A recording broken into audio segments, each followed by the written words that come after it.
வணக்கம். உலகமெங்கிலும் நிறைந்திருக்கும் ஜீ தமிழ் தொலைக்காட்சியின் அன்பு தமிழஞ்சங்களுக்கு அடியேன் சுபாஷ் பாலகிருஷ்ணனுடைய காலை வணக்கங்களும் வாழ்த்துக்களும்.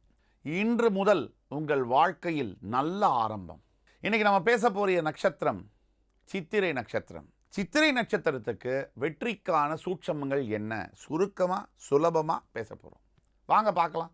எல்லாரும் உலகத்தில் சொல்கிறாங்க சித்திரை நட்சத்திரம் செவ்வாயுடைய நட்சத்திரம், புதனுடைய கன்னிராசியில் ரொம்ப தப்பு அப்படின்னு சொல்கிறாங்க.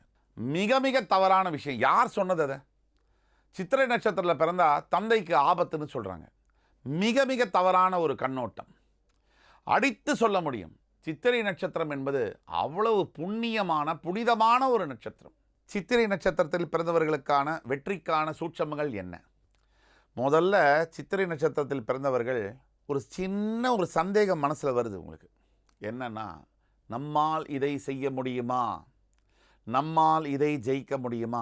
அந்த சந்தேகத்தை கருவறுக்க வேண்டும். உடனடியாக அந்த சந்தேகத்தை நீக்கிக் கொள்ள வேண்டும். அருமையான வாழ்க்கை உங்களுக்காக காத்திருக்கிறது. இரண்டாவது சூட்சமம், எப்பவுமே நண்பர்கள் மேலே அதிகப்படியான சான்றுதல், அதாவது அவங்க மேலே சார்ந்து இருக்கிறது, அதை செய்யாதீங்க. நண்பர்களை அளவோடு வைங்க, வளமோடு வாழுங்கள். அதிகப்படியான நம்பிக்கை நண்பர்கள் மேலே வைக்கக்கூடாது.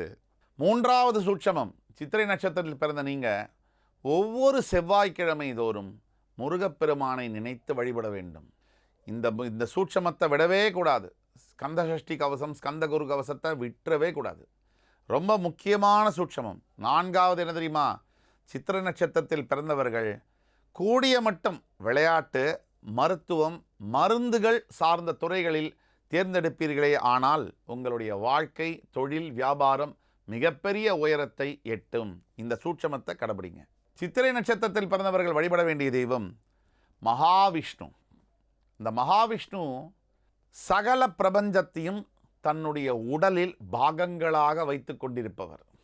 இப்போ நாம் இருக்கக்கூடிய லோகம், இந்த பூமினா, இதை மாதிரி எத்தனையோ கிரகங்கள், எத்தனையோ லோகங்கள் இருக்குன்னு சொல்கிறாங்க.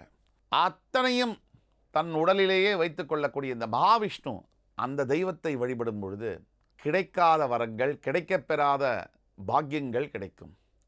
நீங்கள் வழிபட வேண்டிய கோவில் இது கும்பகோணத்தில் இருக்கக்கூடிய வைத்தீஸ்வரன் கோவில். இதை விட ஒரு பெரிய கோவில் உண்டா? முருகப்பெருமானை வேண்டிண்டு அந்த வைத்தீஸ்வரன் கோவிலில் போய் சரணாகதி ஆகணும். ஆண்டவன் முன்னாடி நாம் பேரம் பேசக்கூடாது. கடவுளே இதை செய், எனக்கு, நான் உனக்கு இதை செய்கிறேன்.